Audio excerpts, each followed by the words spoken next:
এই যে আমাদের ছাদের উপর মালটা গাছ, কত সুন্দর সুন্দর মালটা দেখতেছেন।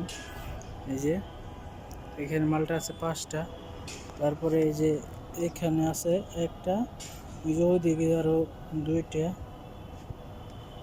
অনেকগুলো মালটাই ধরছে হয়ে গেছে। তারপরে এদিকে আবার বাঙ্গি আছে,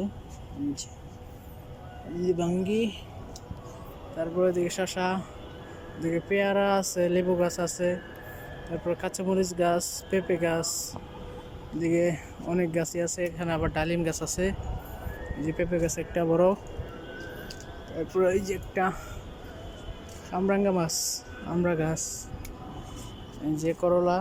কাকা এটা কি শশা? জালি কুমড়া। ওটা জালি কুমড়া। আবার এই যে এদিকে আনারস আছে, অনেক সুন্দর সুন্দর, বড় হয়ে গেছে দাদা।